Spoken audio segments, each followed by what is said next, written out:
अस्सलाम वालेकुम वरहमतुल्लाहि वबरकातुहू। This is sir Naseem Zulfiqar. और आज के इस लेक्चर में मैं जो है वो सेकेंड ईयर इंग्लिश के कंप्लीट एमसीक्यूज़ जो हैं वो सॉल्व करने जा रहा हूँ। और इसकी एक क्लास होने वाली जिसमें नावल, तमाम चैप्टर्स और तमाम जो पोम्स हैं उनके एमसीक्यूज़ जो हैं वो उसके जो बारे में आइडिया आपको मिलेगा और उसकी प्रिपरेशन इस लेक्चर में मैं आपको कराऊँगा। तो मेरा ताल्लुक़ दुआए इल्म कोचिंग सेंटर से है और जिसमें मैं इंग्लिश और केमिस्ट्री की क्लासेस ले रहा होता हूँ और जो यूट्यूब पर अपने इस चैनल सर नसीम जुल्फ़िकार में अपलोड भी कर रहा हूँ। तो आज जो है वो इंग्लिश सेकेंड ईयर जो है वो उसके नोट्स मैंने ओपन किए हैं और उसमें जो भी मेरे नोट्स में जो क्वेश्चंस हैं उसके आंसर कीज़ हैं वो करेक्ट मैं बताने जा रहा हूँ। तो पोम सेक्शन स्टार्ट होगा पहले। अच्छा, सामने जो है वो नोट्स ओवरऑल आपको स्क्रॉल हो रहा है, क्वेश्चन आंसर भी आपको इसमें दिख रहे हैं। अगर आप इसके स्क्रीनशॉट्स लेना चाहते हैं तो इन क्वेश्चन आंसर्स को भी आप याद कर सकते हैं, जिसमें ईयर भी मेंशन किया हुआ है कि किस ईयर में कौन से क्वेश्चंस आए हुए हैं कराची बोर्ड के अंदर। तो एमसीक्यूज़ हैं। तो जैसे 7 एजेस ऑफ मैन है, इसके एमसीक्यू से पहले स्टार्ट हो रहे हैं। तो 7 एजेस ऑफ मैन किसने कंपोज किया? तो ये विलियम शेक्सपियर ने कंपोज किया। The song 7 ages of man occur in act 2 scene number, तो सीन नंबर 7 में ये 7 एजेस ऑफ मैन आता है। थर्ड है the song 7 ages of man is sung by, तो इसको लॉर्ड अमीन ने संग नहीं किया, सॉरी, इसको जैकवर्थ ने संग किया है, ठीक है। Next is William Shakespeare divides the role of a man into, उसने 7 पार्ट्स में डिवाइड किया रोल ऑफ मैन को, ये 7 हो जाएगा correct answer. Fifth dash is the first stage of man, तो इंसान की फर्स्ट स्टेज है वो इन्फेंसी होती है। उसके बाद सेकंड स्टेज जो है उसके बाद वो होती है that is school going boy, this is the second stage. Third stage जो है वो इंसान की होती है वो होती है लवर। फोर्थ स्टेज जो इंसान की होती है दिस इज एक्चुअली सोल्जर। और फिफ्थ स्टेज इंसान की होती है जज बन जाता है वो, जस्टिस भी इसको हम कह सकते हैं। सिक्स्थ स्टेज जो होती है दैट इज ओल्ड एज। और सेवन्थ स्टेज जो होती है उसको हम लोग कहते हैं second childishness. These are the 7 ages of man. Now William Shakespeare किस ईयर में पैदा हुए? विलियम शेक्सपियर जो है 1564, 1564 में जो है वो इनकी पैदाइश हुई। नेक्स्ट है विलियम शेक्सपियर डाइड इन, तो विलियम शेक्सपियर डाइड इन 1616, 1616 में इनकी डेथ होती है। William Shakespeare was famous due to, किस वजह से वो फेमस थे? Because of dialogue, characterization, plot, theme. तो डायलॉग्स की वजह से बड़े फेमस थे। शेक्सपियर के डायलॉग काफ़ी मशहूर हैं प्लेयर्स के। 15 the duke was wrought by his dominion by his, तो ड्यूक उसके भाई जो था फर्डिनेंड, उसकी वजह से जो है वो उसको अपना छोड़ना पड़ा अपना इलाका। 16 ऑल द वर्ल्ड सा stage, this is stage is the correct answer. 17 is seeking the dash reputation, तो seeking the bubble reputation. The lines are the lines of home. Duke and his group living a life of exile in the forest of Arden. Arden के जंगलात में life of exile जी रहे थे। 19 that this speech is written in the dash form of words. तो ये blank form of words है, blank words है जिसमें rhyming couplets नहीं आते हैं, alliteration नहीं आते। Ballad means, ballad के क्या मतलब होता है? Ballad के means होते हैं song या गीत। 21 है पार्ड मीन्स, पार्ड के मतलब होता है लायन या शेर। 22 है the 7 ages of man is a dash, 7 ages of man क्या है? तो बच्चों 7 एजेस ऑफ मैन जो है वो this is actually a comedy, ये कॉमेडी है। ये बाकी तो ये पोम्स हो गए। अब the man of life upright by Thomas Campion, ये उसकी क्वेश्चन आंसर्स हैं। आप चाहे तो स्क्रीनशॉट ले सकते हैं, नोट्स पीडीएफ में मैंने वैसे शेयर भी किया हुआ, वीडियो के थ्रू स्क्रीनशॉट लेना चाहें तो आप ले सकते हैं। नाउ मल्टीपल चॉइस क्वेश्चंस पे आते हैं। The poem the man of life upright is written by, इसको लिखने वाले हैं Thomas Campion. This poem describe the life of dash man, तो life of a pious man, pious means मतलब परहेजगार, मुत्तकी। Thomas Campion was born in, Thomas Campion कब पैदा हुए? तो 1567 में थॉमस कैंपियन की पैदाइश होती है। The theme of the pome is, तो रिलीजियस पोम है ये man of life upright. Fifth है वैनिटी, वैनिटी के क्या मतलब होता है? वैनिटी मीन्स होते हैं बुराई, ठीक है। या कंसीट इसको हम कह सकते हैं. This is vanity. Vaults means, vault का मतलब होता है, वॉल्ट मतलब होता है दैट इज तहखाना कहते हैं, सेलर कह सकते हैं. डीप मीन्स, यहाँ डीप से मुराद इस पोम में है सी, समंदर.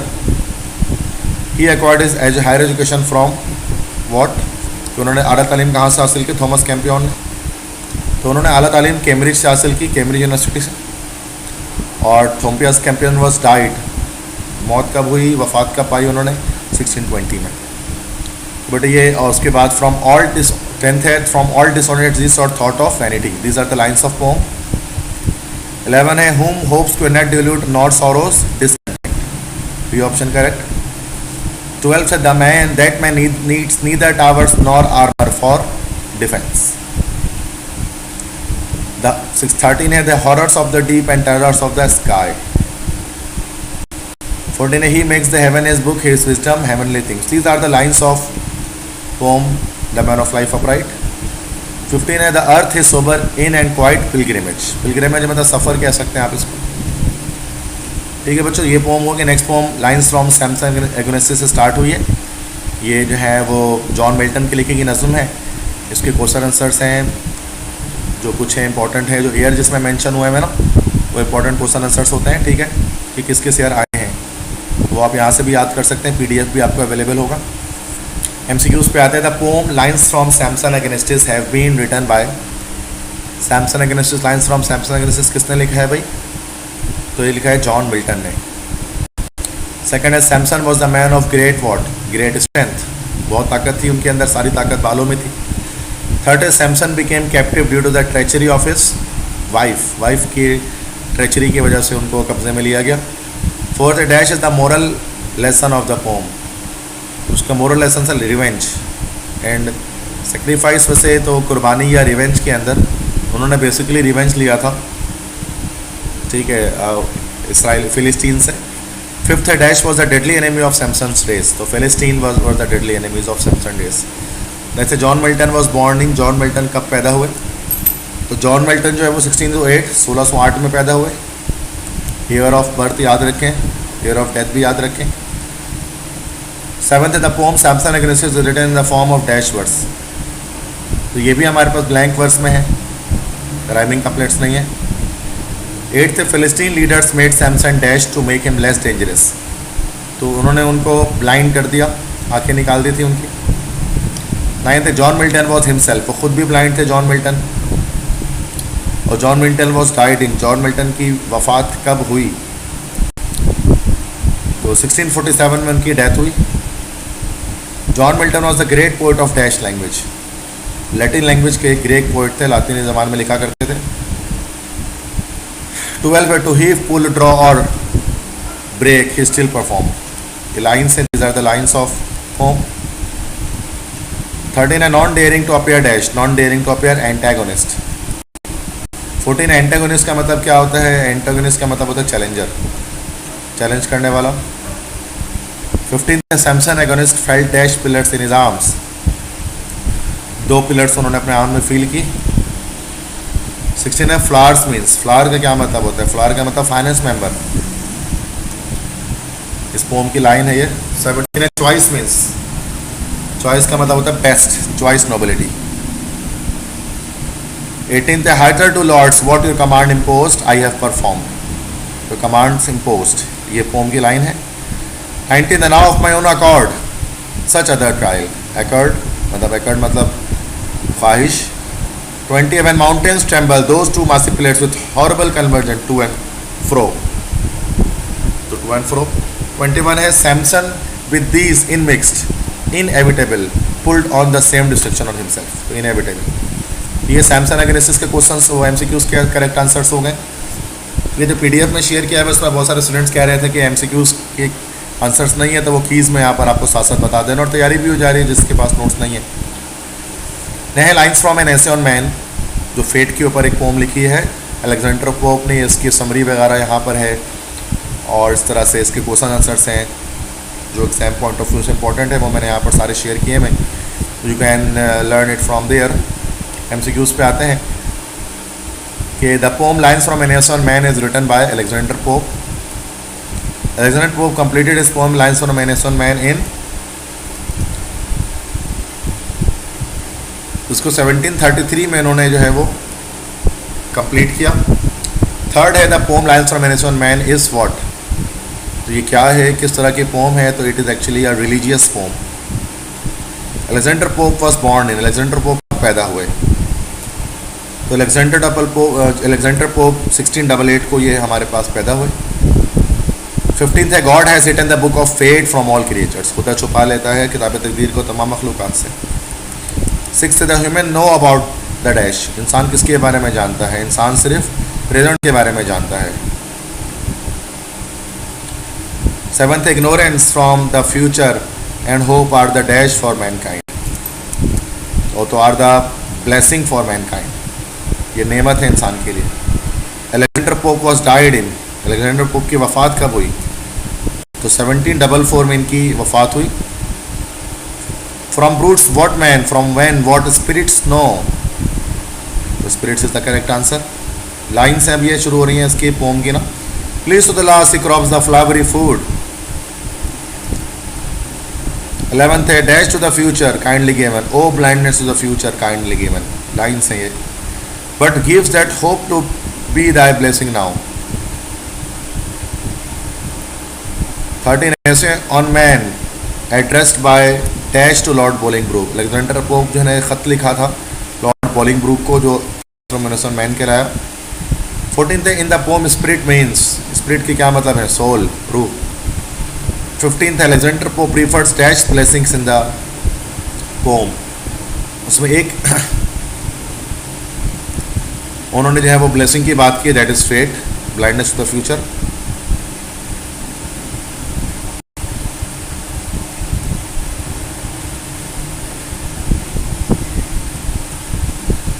अच्छा नेक्स्ट है in the poem perish means, perish का मतलब क्या होता है, डाई, मर जाना।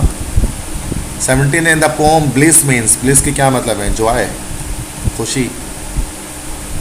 ठीक है बच्चों, ये नेक्स्ट अब पोम स्टार्ट हो रही है विलियम वर्ड्सवर्थ की द सॉलिटरी पर, और ये इसकी समरी है, शॉर्ट समरी लिखी है मैंने, और ये इसके क्वेश्चन आंसर्स मैंने निकाले हैं इंपॉर्टेंट, तो वो आप यहाँ से याद कर लें स्क्रीनशॉट लेकर, या फिर नोट्स ले लें डायरेक्ट। नेक्स्ट है एमसीक्यू से स्टार्ट करते हैं। फर्स्ट है the poem solitary reaper has been written by William Wordsworth, उसको विलियम वर्ड्सवर्थ ने लिखा, पोएट ऑफ नेचर जिनको हम कहते हैं। William Wordsworth was born in, William Wordsworth कब पैदा हुए, 1770 में विलियम वर्ड्सवर्थ पैदा होते हैं। William Wordsworth was a poet of nature, शायर फितरत थे ये। William Wordsworth was born at Cockermouth में पैदा हुए थे, लेक डिस्ट्रिक्ट में। Solitary reaper was singing in dash language, वो एक गायलिक लैंग्वेज में गा रही थी, जो असल में केल्टिक लैंग्वेज भी जिसको हम कहते हैं। She was the inhabitant of, वो कहाँ की रहने वाली थी लड़की, तो वो लड़की स्कॉटलैंड की रहने वाली थी, हाईलैंड लास्ट थी ना। 7th है William Wordsworth was remained ignorant to the dash, वो इग्नोरेंट टू द थीम, उनको नहीं पता थीम क्या था इस पोम का, जो लड़की गा रही थी। William Wordsworth prelude was completed in, William Wordsworth ने एक नज़म लिखी थी प्रील्यूड, वो कब कंप्लीट हुई, 1850 में, 1850 में प्रील्यूड जो है वो ख़त्म हुई, तो उन्होंने उसको कंप्लीट किया, जो उनकी पोइट्री कलेक्शन था प्रील्यूड के नाम से। William Wordsworth visited the valley along with his companion, अपने दोस्त के साथ वो आए थे वहाँ, तो उसी से बात कर रहे थे पोम में।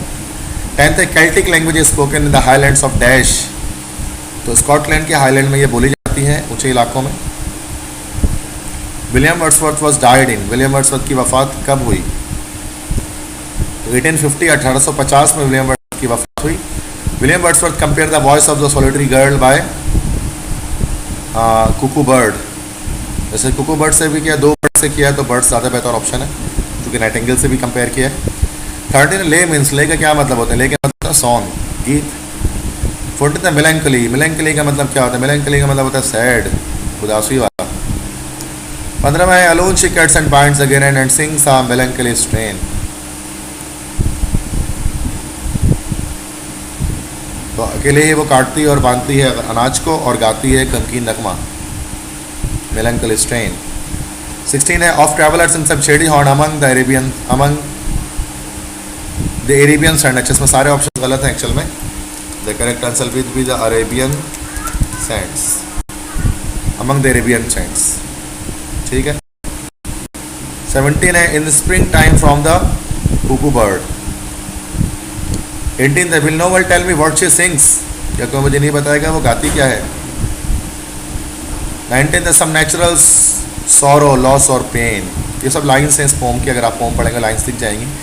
20 है whatever the theme the maiden saying, maiden saying, maiden मतलब होता है कमारी लड़की। 21 I listened motionless and still, मैं सुनता गया बेहस्तरकत खड़ा होकर। तो ये पोम 21 MCQs हो गए इसके। म्यूजिक डाई पर पर्सी बिश शैली, जो एक रोमांटिक एरा के पोइट थे, तो उनके क्वेश्चन आंसर्स देख लें जो इंपॉर्टेंट पेपर में पूछे गए हैं, आस्क किए गए हैं। अब आते हैं इसके MCQs पे। The poem music forces die has been written by, Shelley ने इसको लिखा है, पर्सी बिश शैली। PB. Shelley was born in, PB. शैली कब पैदा हुए, तो 1792 में पी.बी. शैली की जो है पैदाइश हुई। This pome shows the emotions of love. 4th है हज wife committed the dash in 1815, तो उनकी वाइफ ने सुसाइड कर ली थी। उसकी कहानी पूरी मैंने आपको बताई हुई है, जब आप पोम के लेक्चर अगर आप पढ़ेंगे तो देख लीजिएगा। 5th he road the tragedies in dash words, उन्होंने ज़्यादातर ट्रेजेडीज़ जो हैं वो लिखी हैं डैश वर्ड्स में, तो ब्लैंक वर्ड्स में लिखी हैं। ही डाइड बाय, तो वो कैसे मरे थे, ड्रोनिंग, डूब कर मरे थे। स्पेसिया नाम की झील थी उसके अंदर, इटली के पास। 7th है PB. Shelley died in 1822, suicide के थ्रू डेथ हुई थी। Basically P B. Shelley was atheist, वो एक अथीस्ट थे, खुदा के इंकारी थे। In 1811 he got married to a dash years old girl, 1811 में उन्होंने 16 साल की एक लड़की से शादी कर ली थी। 10th है PB. Shelley was exiled by university due the publication of necessity of atheism, इल्हाद की ज़रूरत की किताब लिखी थी, इस वजह से उनको ऑक्सफोर्ड यूनिवर्सिटी से बैन कर दिया गया था। 11th है dash was a wife of P B. Shelley, तो मैरी गुडविन तो उनकी वाइफ थी, जिनको मैरी शैली भी कहा जाता है। वैसे दोनों नाम करेक्ट हैं, बट असल नाम जो उनका था वो मैरी गॉडविन था। This is not Goodwin, actually this is Godwin. 12th है PB. Shelley gives dash example to express his love, 3 examples उन्होंने दी हैं, एक म्यूज़िक की दी है उन्होंने, एक एग्जाम्पल उन्होंने जो है वो वॉलेट्स की दी है, और एक एग्जाम्पल उन्होंने रोज स्लीव्स की दी है। 13 है PB. Shelley compose the pome of the separation on his beloved, उनके प्यारी उनसे चले गई थी मैरी गॉडविन, जिसकी वजह से उन्होंने ये शायरी लिखी। थॉट मीन्स, थॉट के क्या मतलब होते हैं, तो perception, idea, subject, none of them. Thought मतलब होते हैं परसेप्शन, ख्यालात। स्लम्बर मीन्स, स्लम्बर के मतलब होते हैं स्लीप, ठीक है, मतलब नींद। 16 P B. Shelley compose the poem music sources die on the dash of his wife, on the death of his wife. 17 the music sources die vibrates in the memory. Orders when sweet violets sick and live within the sense they quicken. And rose leaves and the rose is dead are heaped for the beloved's bed. And so thy thoughts when thou art gone, love itself shall slumber on. ये सारे lines हैं असल में, ठीक है। तो ये 20 MCQs यहाँ पर हो गए। अब lines from Endymion bye John Keats, जो रोमांटिक एरा के शायर थे, ये नज़्म है, तो इसके क्वेश्चन आंसर्स देख लें पहले। ये मैं लाइन से इसको सीक्वेंस आगे बढ़ा रहा हूँ। फर्स्ट MCQs है कि the poem lines from Endymion has been written by, lines from Endymion किसने लिखा भाई, तो इसको जॉन कीट्स ने लिखा, रोमांटिक एरा के शायर थे। John Keats was born, John Keats 1795 में पैदा हुए। He acquired early education from, early education John Keats ने कहाँ से हासिल किया, तो एनफील्ड स्कूल से उन्होंने अर्ली एजुकेशन हासिल की। 4th है John Keats was died due to the severe criticism on his, तो जो हार्श क्रिटिसिज्म इनकी की गई थी, एंडीमियन पोम थी उस पर की गई थी। 5th है lines from Endymion was publish by John Keats in, तो 1818 में इसको पब्लिश किया गया था। I think no answer is correct here, 1818 is correct answer. 6th है John Keats dash increase with the passage of time, due to increase with the passage of time. 7th, P.B. Shelley composed dash elegy on Keats' death. तो P.B. Shelley ने Adonis नाम की एक elegy, एक मर्सिया लिखा था उनकी मौत पर, जो कि दोनों दोस्त थे. डिस्पोंडेंस मीन्स डिसअपॉइंटमेंट, मायूसी. डर्थ मीन्स, डर्थ के मतलब होता है कमी, scarcity of something. Spirits means soul, रूह. रिल्स के मतलब होते हैं स्ट्रीम्स, चश्मे. ब्लूम्स मीन्स फ्लावर, फूल. डूम के मतलब क्या होते हैं, ठीक है, डूम्स के मतलब होते हैं that is final fate.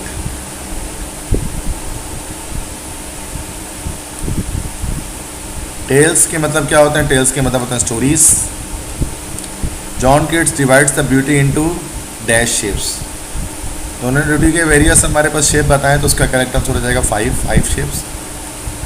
A thing of beauty is a joy for ever. Full of sweet dreams and health and quiet breathing.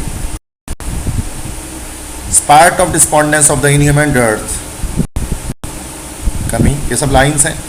All lovely tales that we have heard or sung, pouring unto us from the heavens brink. Heavens brink, yes, this is the correct answer. ये John Keats was buried at, John Keats की को कहाँ दफनाया गया, तो John Keats को रोम में दफनाया गया. तो these are the MCQs of Lions from Endymion.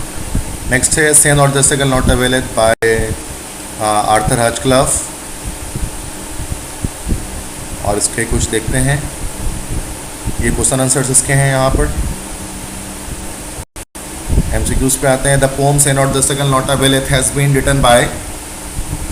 जो पोम है saint not the second not availeth, ये किसने लिखा, तो ये हमारे पास जो है वो आर्थर हचक्लफ ने लिखा. ठीक है. Next saint not the second not availeth is a dash. ये खुद क्या है, ये एक तरह का सेइंग है, कहावत है. The poem gives example to clarify your dash, your view, perception, mentality, none of them.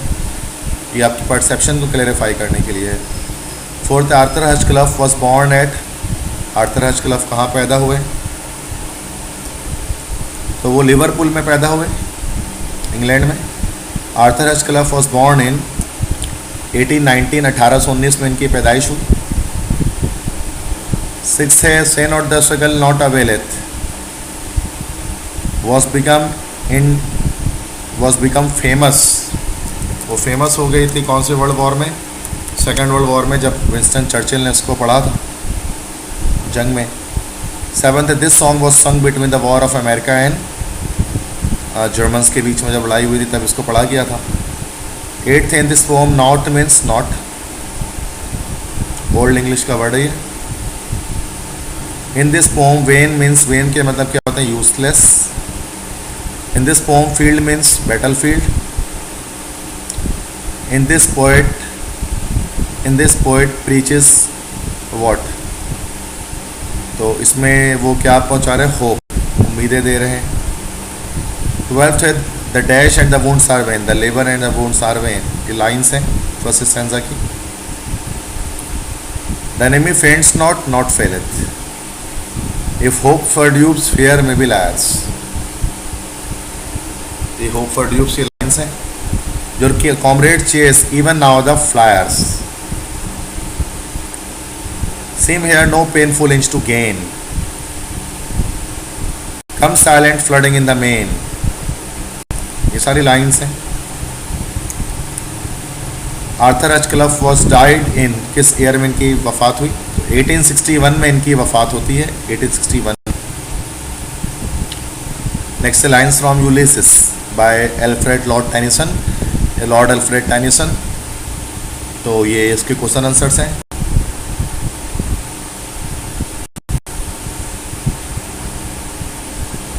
Now the poem lines from Ulysses is composed bye Alfred Lord Tennyson. Alfred Lord Tennyson was born इन, किस year पैदा हुए, 1809, 1809 में इनकी पैदाइश हुई. Alfred Lord Tennyson was the great poet of dash age. Victorian era के अजीम शायर थे ये. Lord Alfred Tennyson accepted the peerage. Peerage उन्होंने सरकारी होता कब उन्होंने वसूल किया, तो 1884 में उन्होंने जो है वो पीरियज वसूल किया। फिफ्थ है Lord Alfred Tennyson was born eight, किस जगह पैदा हुए लॉर्ड एल्फ्रेड टेनिसन? सोमर्सबार्ग में ये पैदा हुए। In the poem touch means stop, rise, rich, reach. अच्छा, टच का वर्ड इस लाइन में कहाँ पर आता है? आई थिंक ये MCQs is not a correct one, I am going to delete it. Ulysses reminded his men the war between Greece and Troy. Seventh है dash souls, my mariners souls that have toiled and doubt and thoughts with me. Lines हैं the thunder and the sunshine and opposed free heads. Old age hath his yet his honor and its toil.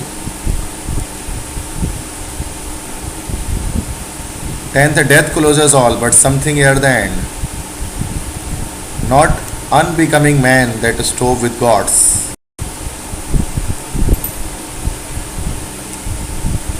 The light began to twinkle from the rock. The sounding furrows for my purpose holds. 14th, it may we shall touch the happy isles and see the great Achilles whom we know.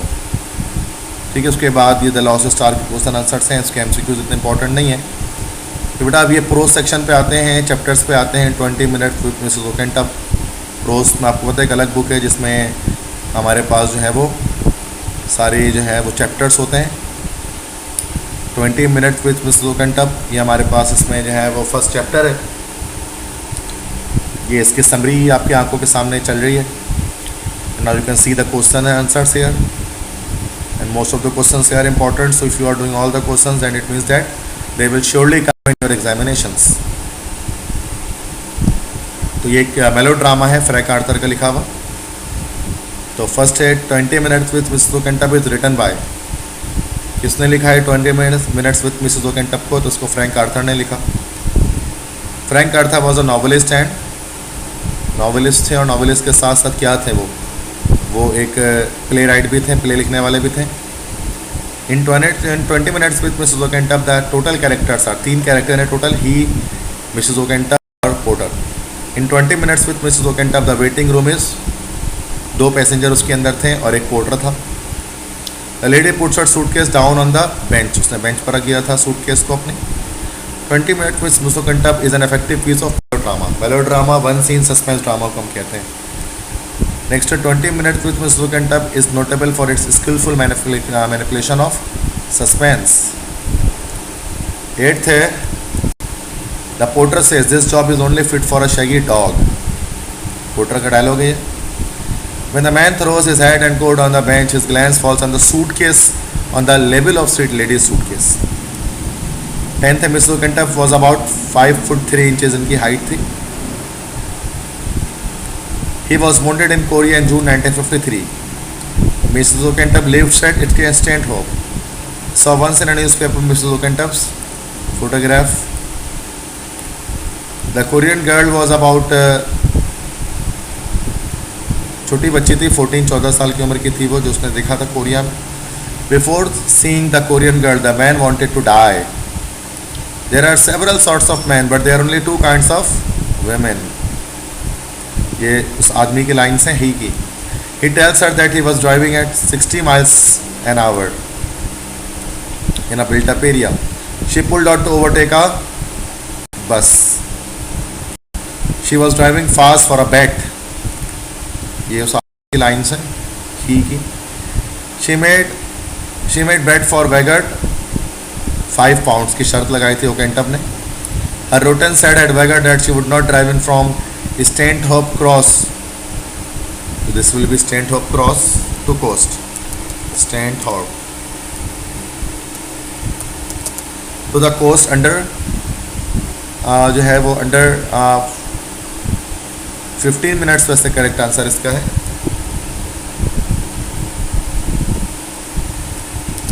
Under 15 minutes, ये शर्त लगाई थी।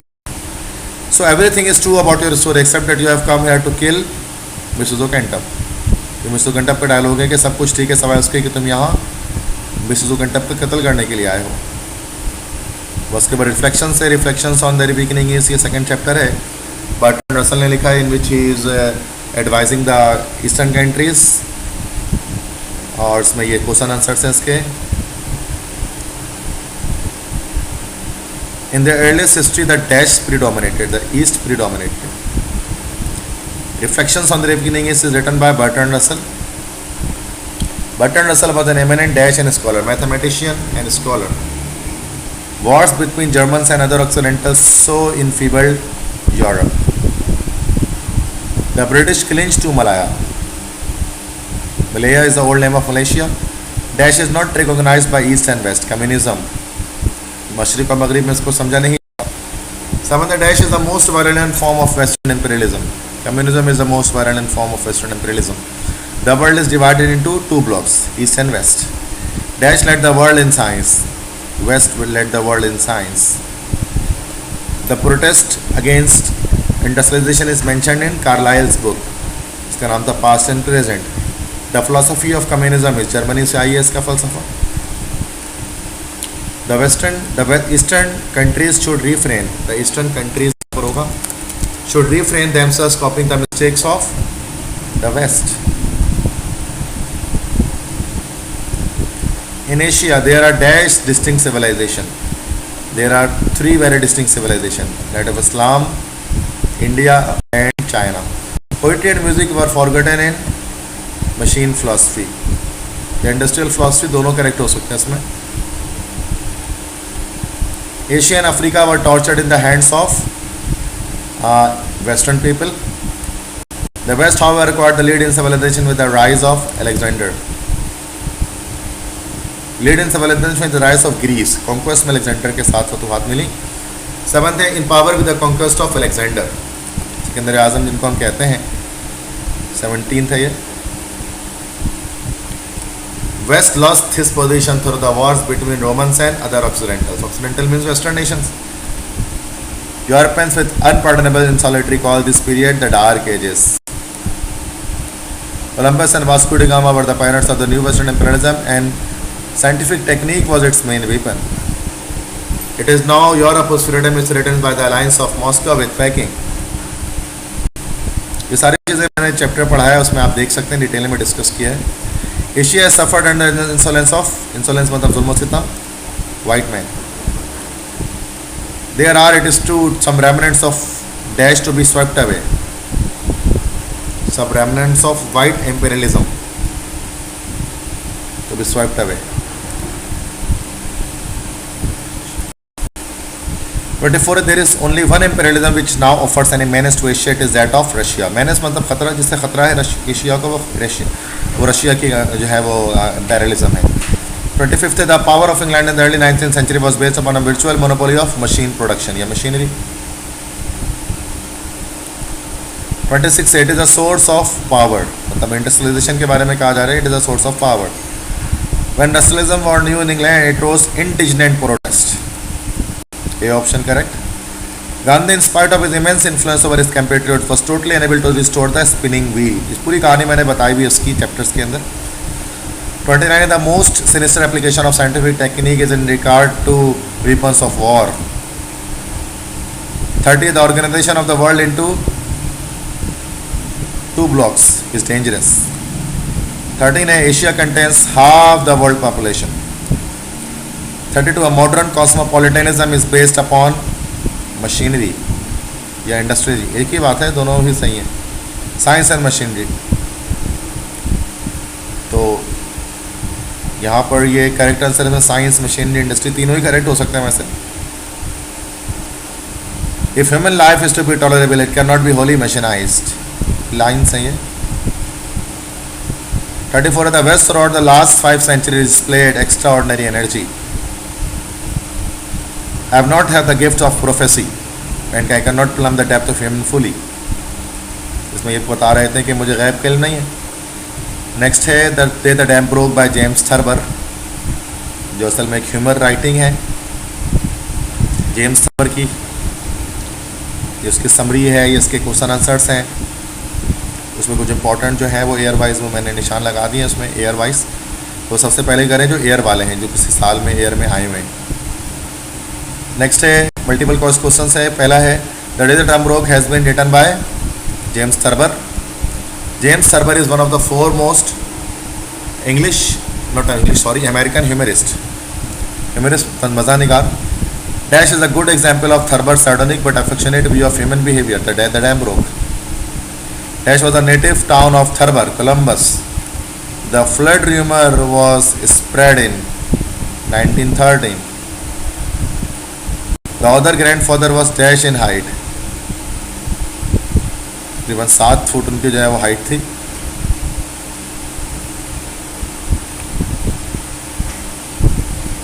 His weight is about, उनका wait कितना था?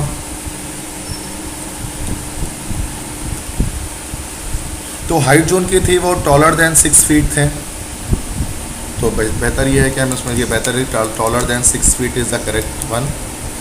और उसकी wait जो थी वो 170 जो है वो उस तरह से थी, ठीक है, 170 पाउंड्स थी। यहाँ तो कोई एक्चुअल करेक्ट नहीं है, तो यहाँ पर अपनी तरफ से 170 पाउंड्स लिख देता हूँ। This is the correct answer. Next है people were screaming, लोग चिल्ला रहे थे गो ईस्ट, मशरिक की तरफ भागो। तो grandfather thought that Dash has attacked on us. Nathan forest Bedford cavalry जो है वो उस तरह से पूरा नाम इसका था। नेथन फोर्स शॉर्ट में हम कह सकते हैं। नेथन बेडफोर्ड फॉरेस्ट कैवलरी ये उसने अटैक कर दिया। 10th है one of the only the rise of dash feet could cause the flood. तो 90 फीट था ना वो इतना जो है फ्लड को कॉज कर सकता था, मतलब सैलाब उससे आ सकता था।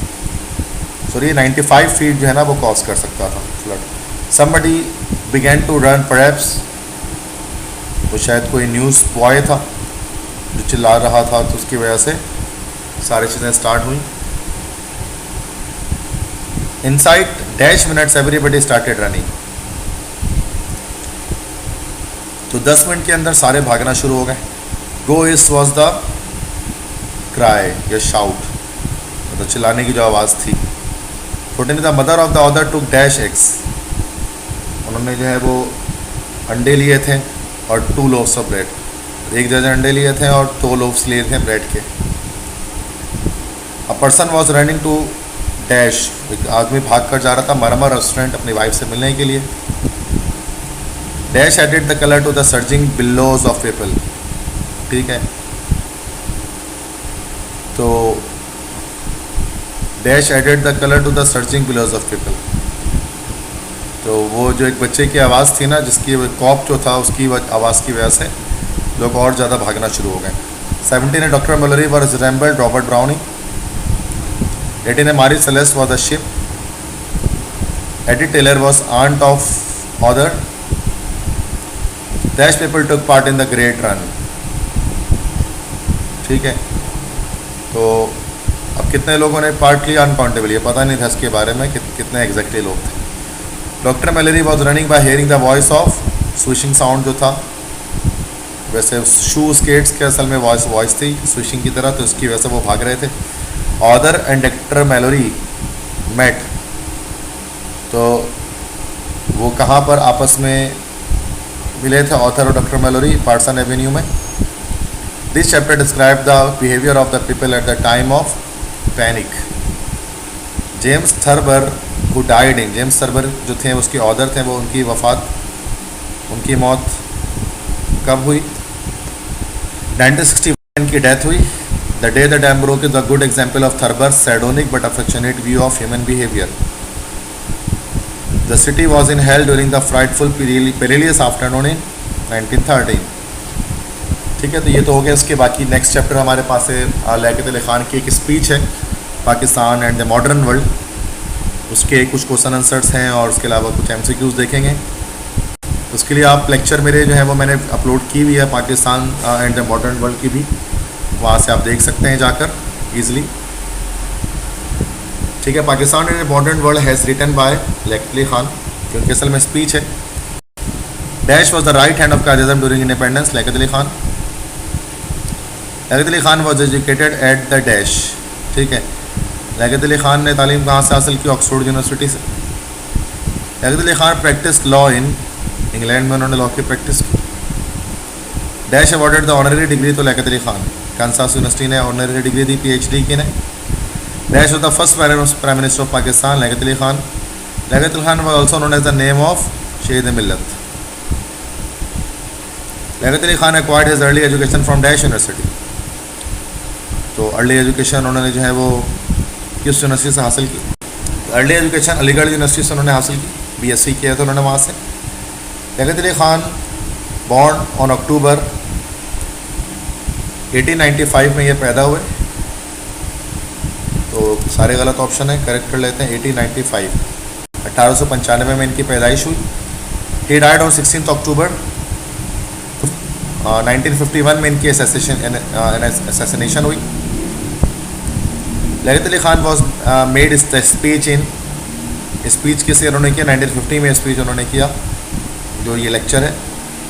For my address today I have advisedly chosen the subject of Pakistan at the modern world. ये स्पीच के लाइन्स हैं। We are living the area of widening horizon. Pakistan is new state और to be more exact, new democracy. New democracy it is not 5 years old. 3 years ago Pakistan only an ideal and a longing. ये सारी lines सब हैं book की। Before 1947 dash ruled over South Asia, तो British ruled over South Asia. The Muslims believed in the prophet of Arabia and in Christ and the prophet of the Old Testament. The Hindus believed in a dash system, caste system. Hindu जो है वो caste system पे believe करते हैं। The Muslims believe in the right of private ownership for everyone whether man और women and eight laws of inheritance and economic institutions. The Muslims believed in the dash of all man, equality of all man. Muslims believed in the dash, Muslims किस पर believe करते हैं? Muslims monotheism पर believe करते हैं, मतलब ये खुदा की वहदानियत पर वो यकीन करते हैं कि there is only one God, not more than one. Hindus believed in polytheism, Hindus polytheism पर बिलीव करते हैं, more than one God believe system. Muslims had laws in inheritance. Liberty does not descend upon the people, बस आज़ादी लोगों पर नाजिल नहीं की जाती। It is a dash that must be earned before it can be enjoyed. It is a fruit that must be earned before it can be enjoyed. Muslims had no capital and no flag. ना झंडा था उनका, ना उनकी कोई capital थी। We had no dash equipment. We have no industrial equipment. South Asia was vast enough for 2 nations. South Asia इतना बड़ा था कि उसमें 2 कौमें समा सकती थी, और अब तो 3 समा चुकी हैं भाई बांग्लादेश बनने के बाद। Pakistan is believed in priesthood, brotherhood, fraternity. तो पाकिस्तानी बिलीव करते हैं यूनिवर्सल ब्रदरहुड पर। पाकिस्तानी क्या? Muslims. Pakistani is not the correct word ना, तो मुस्लिम्स जो है ना वो बिलीव करते हैं ब्रदरहुड पर। Our share of the military equipment of British India, which was allotted to us paper, remained largely undelivered even today, when 5 years have been lost. 5 साल गुजर चुके, लेकिन अब तक हमें नहीं मिले। That freedom is freedom only from foreign domination is an outworn idea. ये एक पुराना ख्याल है कि बस बाहर के मुल्क से आज़ादी हासिल करना ही आज़ादी है। We cannot hold the clock back and therefore it is we who must go forward at double pace. हम घड़ी पीछे नहीं कर सकते, लेकिन खुद आगे बढ़ सकते हैं। 34 है, I sincerely believe that war and peace and progress and prosperity are all indivisible today. ये लियाकत अली खान के वर्ड्स हैं सारे। 35 American began mainly as an agricultural country, but finally बाद में इंडस्ट्रियल हो गया वो। I came here to bring Pakistan and America closer on the name of humanity and peace. Next है चैप्टर है act 3 of the Silver Box, John गैल्सवर्थी की लिखी हुई एक कहानी है, स्टोरी है, और सिल्वर सिगरेट बॉक्स की। क्वेश्चन 1 है सॉरी क्वेश्चन तो देख नहीं रहे हैं यहाँ पर, इसके आप स्क्रीनशॉट्स लेना चाहें तो ले सकते हैं।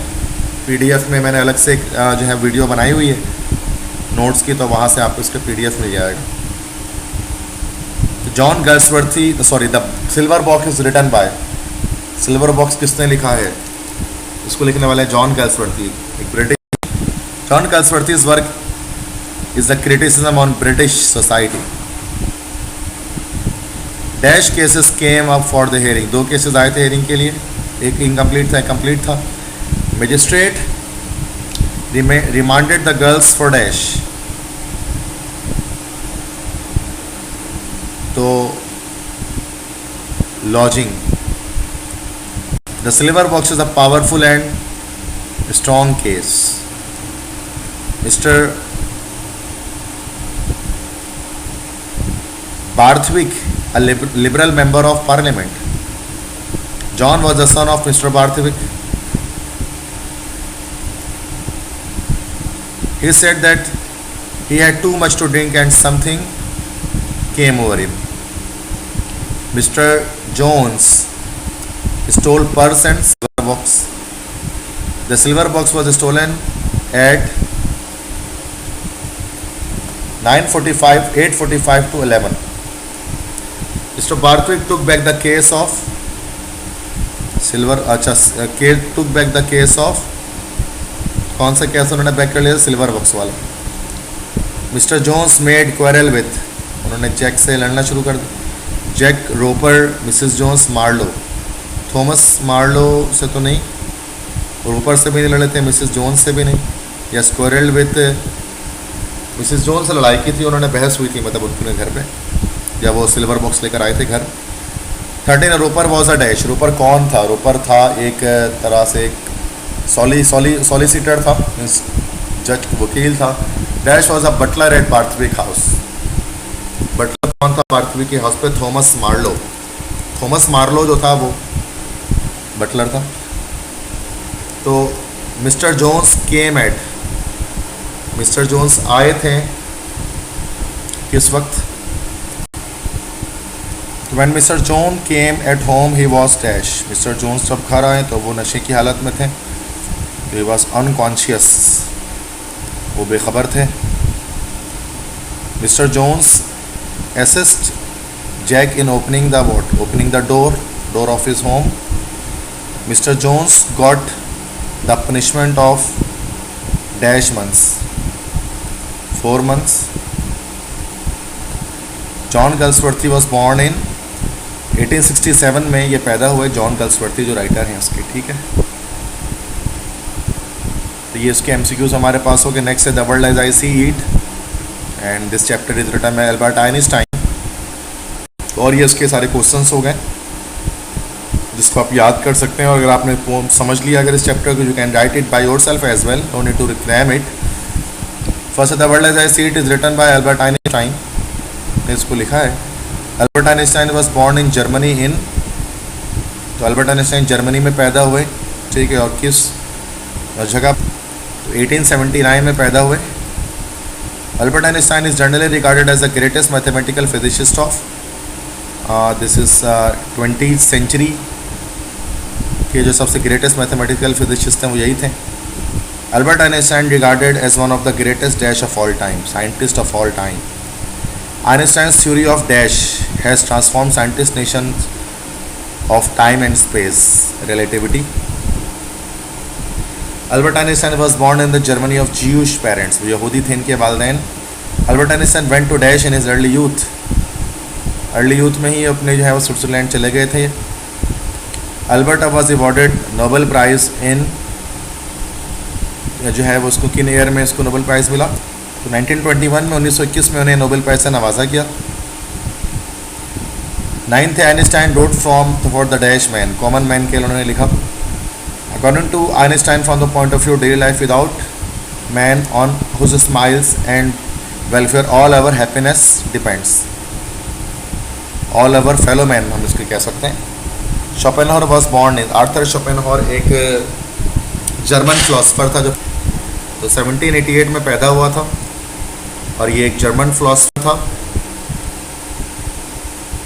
ठीक है, जर्मन फिलोसफर था। और जो है वो 1860 में, 1860 में, यहाँ पर आंसर गलत है, 1860 में इसकी डेथ हुई थी आर्थर शोपेनहॉर की। 14th, I gang my own gate, ये एक प्रोवर्ब है जो आइंस्टाइन ने कहा था। Gangs own gate is dash dialect, जो गैंग्स ओन गेट है ये स्कॉटिश डायलेक्ट है। The opening of Einstein about human race, opinion of Einstein about human race is so, तो किस तरह से इसको ह्यूमन रेस को कहते हैं, काफ़ी हाई ओपिनियन है इनकी ह्यूमन रेस के बाद, सॉरी हाई नहीं है, लो ओपिनियन है, क्योंकि अक्सर को सही समझते हो। बोगी मीन्स अ फेयरफुल थिंग, क्योंकि वॉर को ये बोगी कहा करते थे। नेक्स्ट चैप्टर हमारे पास है the devoted friend by Oscar Wilde, जो लिटिल हंस और मिलर की स्टोरी है। Miller was a selfish friend of Hans, और जिसकी वजह से हंस को जहाँ बाद में मौत भी मिली या वो मर गया। कुछ क्वेश्चन आंसर्स थे इसके, एमसीक्यूज पे आते हैं। The devoted friend is written by, devoted friend लिखने वाले हैं Oscar Wilde. Oscar Wilde the discovery of dash century,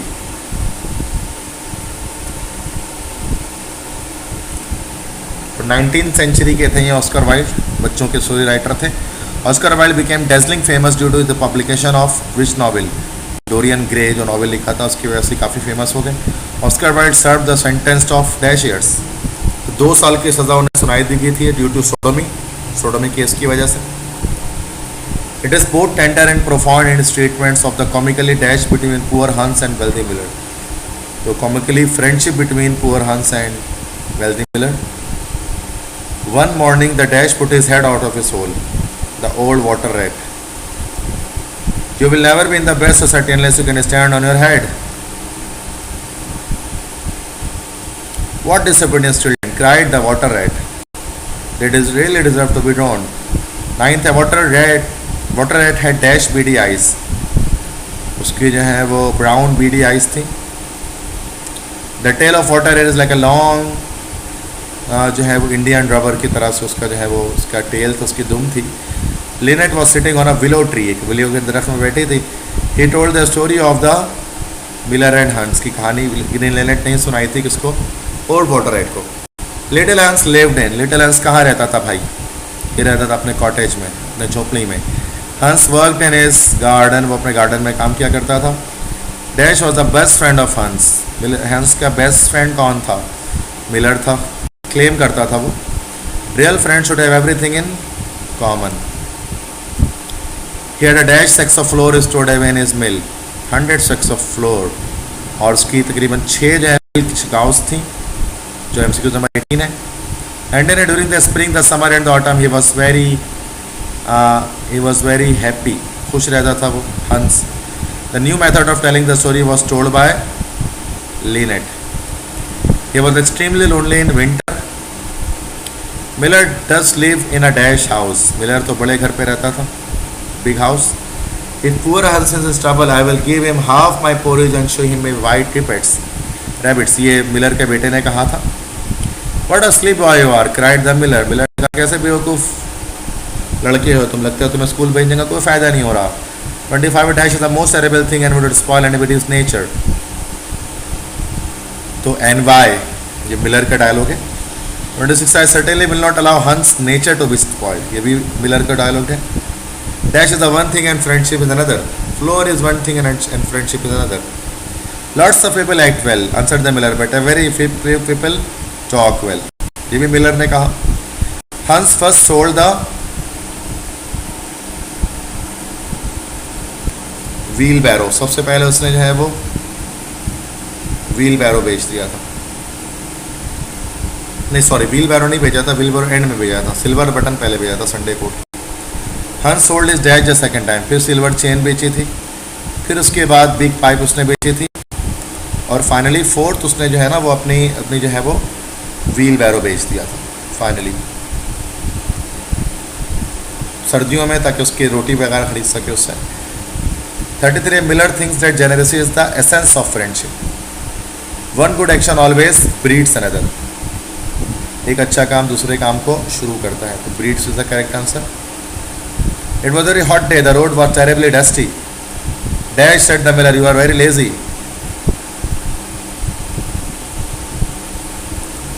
मतलब उसने कहा था गॉट अप, उड़ जाओ, तुम बहुत लेजी हो, तो गॉट अप करेक्ट आंसर होगा। 37 है Miller refuse to lend dash to Hans lantern, जब वो डॉक्टर को लाने के लिए उसने भेजा था हंस को। Dash fell down the ladder, Miller का बेटा गिर गया था सीढ़ी से। Dash is a great sin, idleness is a great sin. Miller was always coming round and sending him off on long errands, वो हमेशा आता था, लंबे लंबे सफ़र पे भेज देता था। लिटिल हंस डाइड बाय ड्रोनिंग, डूबने से मर गया। एवरीबडी वेंट टू हंस फ्यूनरल, हर कोई हंस के जनाजे में गया था। तो बेटा ये आपके डिवोटेड फ्रेंड के 42 MCQs हो गए। उसके बाद astronomer's view of the universe by James Jeans, इसके कुछ क्वेश्चन आंसर्स हैं, एक माहिर फल्कियात का नज़रिया। ठीक है, तो ये हो गए। अब इंग्लिश के अब फाइनली हम नॉवेल सेक्शन पे आ रहे हैं। जितने इंपॉर्टेंट MCQ से कराते हैं ये क्वेश्चन आंसर्स हैं नॉवेल सेक्शन के। तो नॉवेल है Prisoner of Zenda, Anthony Hope Hawkins का लिखा हुआ है। तो काफ़ी सारे क्वेश्चन आंसर्स हैं जो यहाँ पर मैंने नोट्स के अंदर मेंशन किए हैं। तो आप यहाँ से भी स्क्रीनशॉट ले सकते हैं, PDF मैं हर बार आपको बता रहा हूँ कि आप शेयर कर सकते हैं। और मेरे इस लेक्चर को लाजमी लाइक करें, चैनल को सब्सक्राइब करें, अपने फ्रेंड्स के साथ जो भी सेकेंडरी के pre engineering, pre medical, computer science, commerce, arts कोई भी स्टूडेंट हो सबके साथ आप इसको शेयर करें। तमाम बच्चों को इंशाल्लाह फ़ायदा होगा। और जो 40% MCQ जिस साल आने वाले हैं, तकरीबन 40 MCQs आएंगे फॉर सेकेंडरी इंग्लिश में, तो 40 मार्क्स की बात मैं कर रहा हूँ। तो इससे इस लेक्चर को देखकर आपको बेनिफिट हो सकता है और इंशाल्लाह बेनिफिट होगा।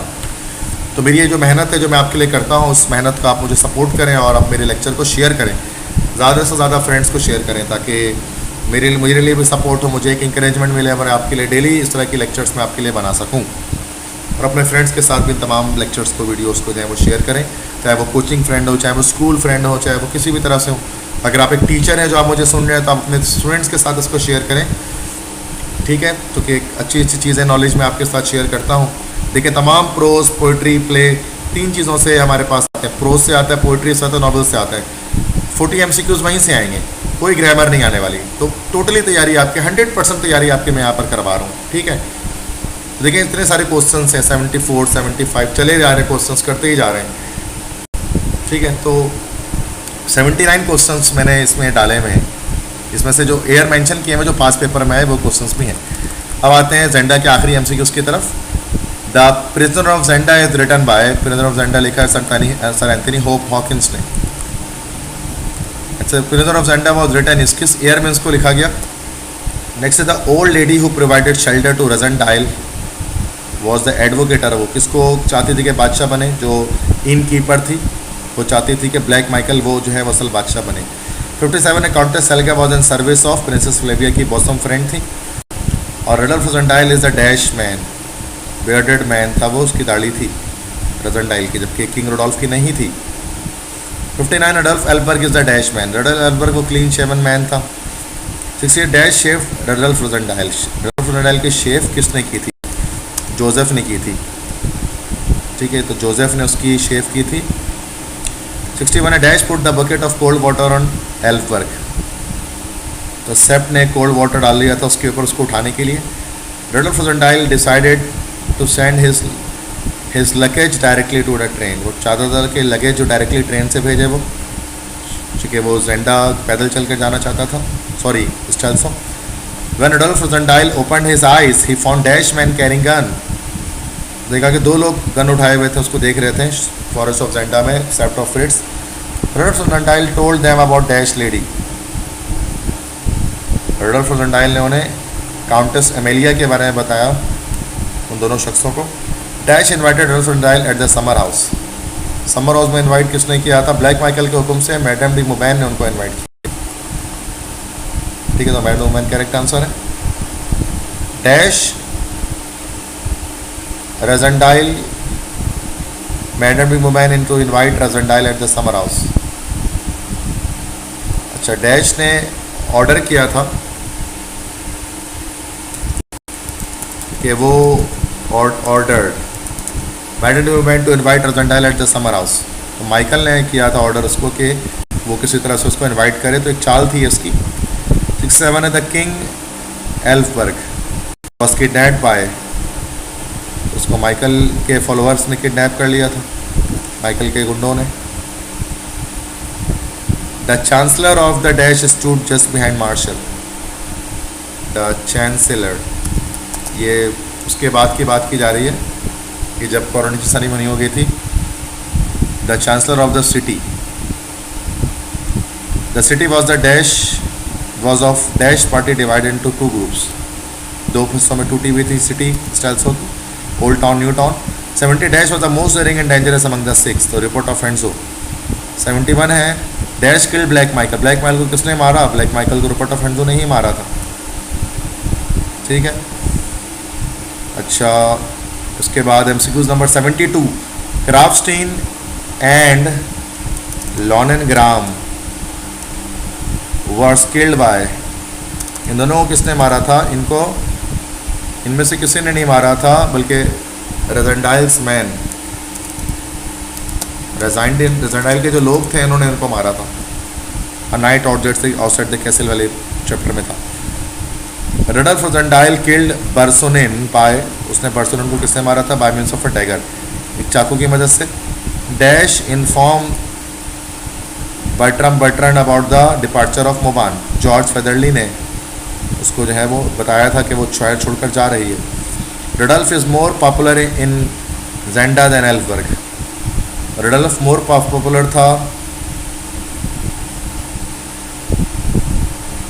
रडल्फ is more popular in Zenda than Elphberg. I think ये गलत एमसीक्यूज है, इसको छोड़ दें। शैट्यू किससे कहते हैं? शैट्यू मतलब होता है पैलेस, महल को कहा जाता है शैट्यू, फ्रेंच वर्ड है।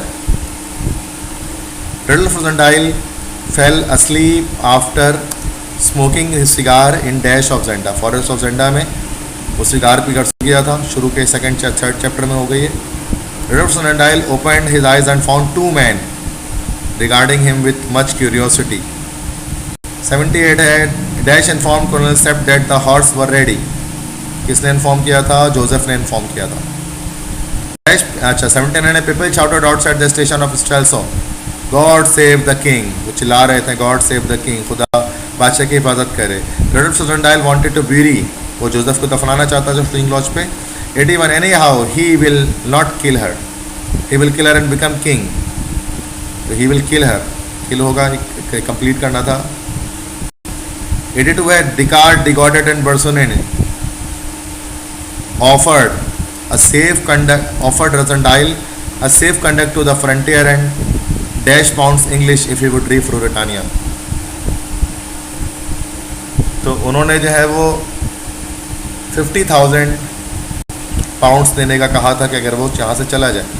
Discarded Bersonin and Descartes fired their pistol, but the bullets merely hit the iron tabletop instead of Rudolf Rezendile।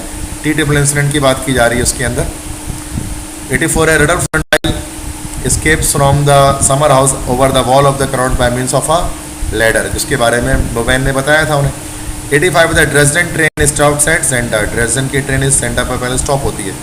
86 the king is much criticised by common people for taking no steps about his marriage, इसी वजह से ball ceremony का इनेकाद किया था Sapt ने। Rudolf Rassendyll danced with princess Flavia, से यकीनन dance करेंगे। Rupert of Hentzau answered Rudolf Rezendile that the king was unconscious, dead, alive, तो alive जिंदा है। Johann reveals before Rudolf Rezendile that Dash is imprisoned in a small room in the old the king। 90 a physician from Dash is sent to look after the king Rudolf Elberg, अब physician from Strelso से physician बुलाया गया था। 91 Johann is persuaded by Dash to tell what he knows about the king, Johann को Rudolf रेजेंडाइल ने persuade किया था कि उसे पता है क्या जानता है बादशाह के बारे में। 92 Rudolf Rupert of Hentzau went to the room of dash in the castle of Zenda, तो बैटरी वुमैन के रूम में वो गया था। Finally end of the scene के अंदर ऐसा हमने देखा था। 93 De Gautet is stabbed to death by dash, De Gautet को किसने मारा था? डिगॉटेड को भी रेजेंडाइल ने ही मारा था। 94 princess Flavia dash to king Elphberg, वो कज़न थी, फियांसे भी थी। Black Michael was dash of Strelsau, वो गवर्नर था स्टेल्सो का, तब इसको ड्यूक माइकल भी कहा जाता है। 96 colonel Sapt was dash to the king Elphberg, bodyguard थे वो उसके। कॉलोनियल स्विफ्ट भी सेम वही बॉडीगार्ड थे, फ्रिट्स भी। और बटरन वर द डैश, वो वर्सीफायर थे, क्रिटिक अखबार में, क्रिटिक न्यूज़पेपर में। ठीक है, आई होप सो कि that is the end now. Yes, तो ये बच्चों ये सारे MCQs थे, काफ़ी एक बड़ा लेक्चर तैयार हो गया है और इन्हीं में से इंशाल्लाह MCQs आपसे सेकेंडरी के एग्जाम्स में 2022 में पूछे जाएंगे। फाइनली एक बार और कहता हूँ कि आप मेरे चैनल को लाइक कर दें, सब्सक्राइब कर दें, बेल आइकन प्रेस कर दें, अपने फ्रेंड्स के साथ शेयर कर दें। इंशाल्लाह मैं और इस तरह के लेक्चर्स आपके लिए बनाता रहूँ।